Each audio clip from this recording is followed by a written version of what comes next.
Wabarakatuh. Semangat pagi, selamat pagi, semangat pagi.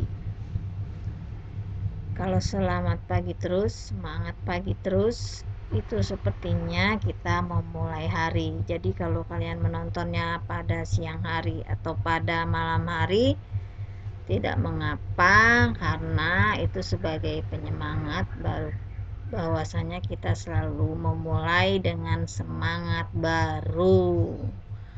Oke, anak-anakku sekalian, dimanapun berada, tentunya kalian harus mempunyai niat untuk mencari ilmu sampai setinggi-tingginya.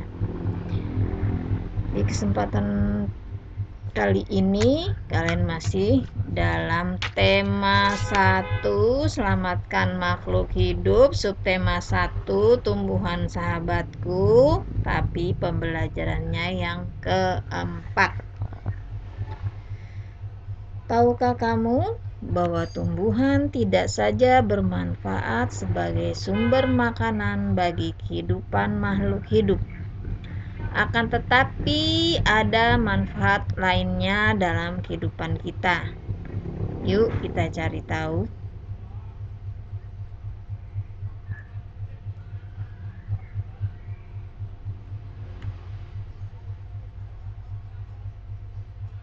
Waduh, kelewat ini ya.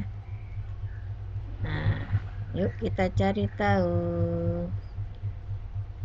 Kita cari tahu sampai di mana.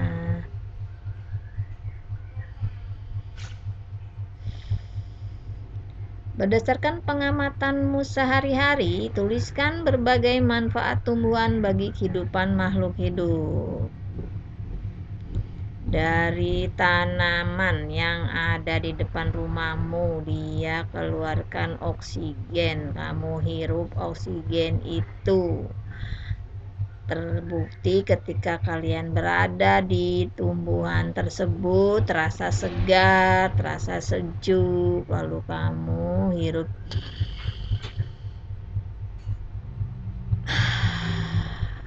yang keluar inilah CO2. Kamu hirup lagi, keluar ini adalah CO2. Tulislah manfaat tumbuhan bagi makhluk hidup dalam diagram berikut. Pertama apa? Kedua apa? Ketiga apa? Keempat apa? Kelima apa? Diskusikan hasilnya dengan teman kelompokmu. Kalau kamu bisa video callan dengan sahabatmu, boleh berdua, boleh bertiga, berempat. Kalau video call kan paling banyak berempat ya, boleh berempat. Tumbuhan berkembang biak untuk menjaga kelestarian jenisnya sebagai sumber kehidupan bagi makhluk hidup lain. Oleh karena itu, manusia memiliki peran untuk melestarikan tumbuhan.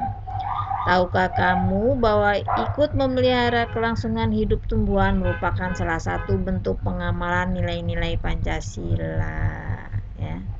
Ini ada tanamannya, disiram supaya ketika nanti perlu dia masih hidup. Jangan ketika perlu dia terus di sini kering, mati, nyari lagi deh ke tempat yang lain. Ayo membaca. Di dalam pembelajaran 1, kamu sudah membaca teks tentang bagaimana jagung berkembang biak dan membuat catatan pada diagram. Kamu juga sudah mengumpulkan informasi yang ada dalam bentuk tulisan. Buka kembali diagram tentang perkembangbiakan jagung dan baca dengan seksama. Berikut adalah ide pokok dari paragraf 1 dan kesimpulannya. Paragraf pertama. Jagung merupakan salah satu tanaman yang dijadikan bahan makanan pokok di berbagai daerah juga di Indonesia. Contohnya penduduk Pulau Madura menjadikan jagung sebagai makanan pokoknya. Jagung merupakan salah satu tanaman penghasil karbohidrat yang sangat diperlukan oleh tubuh. Ini jagung ini kalau yang tahu gimana caranya, biasanya direbus, dikukus, Lalu kamu gigit begitu saja, 2 jagung kenyang, 1 pun sebenarnya sudah kenyang. Nah, bagaimana supaya tidak bosan? Bisa dijadikan macam-macam, mungkin dipretelin biji jagungnya, kemudian kamu buat sup jagung atau buat perkedel jagung, ya. Ide pokoknya apa ini dari teks ini? Jagung merupakan salah satu makanan pokok masyarakat Indonesia. Kesimpulannya apa? Jagung sangat penting di Indonesia. Itu contohnya ya. Sekarang amati dan bacalah isi tabel di atas. Apa pendapatmu dari teks ini? Kemudian diambil ide pokoknya. Jagung merupakan salah satu tanaman yang dijadikan tanaman pokok maksudnya. Kemudian penting di Indonesia karena jagung itu pengganti nasi. Jagung itu sebagai sumber karbo supaya tidak lemas dan sebagainya. Nah, pendapat kamu bagaimana? Diskusikan dengan temanmu, video callan dengan temanmu, atau mencari sumber belajar yang lain, lalu dituliskan di sini pendapatmu dari tabel di atas. Sekarang bacalah tabel berikutnya dan berikan pendapatmu juga. Seorang petani jagung memulai pembiakan tanamannya dengan menanam biji jagung. Setelah 3-4 hari bakal tanaman akan muncul di permukaan tanah. Tanaman jagung akan terus tumbuh menjadi besar. 3 hingga 3,5 bulan buah jagung dapat dipanen oleh petani. Buah jagung yang berbentuk seperti tongkol pada mulanya berupa sekuntum bunga. Ide pokoknya pembiakan jagung dimulai saat bijinya ditanam. Kesimpulannya, jagung berkembang biak melalui biji. Dapatkah kamu menemukan cara membuat suatu simpulan? Ini kok begini teksnya kan? Terus kenapa jadi ide pokoknya begini? Kenapa kesimpulannya begini? Apa ciri-ciri kesimpulan yang baik menurutmu? Ya.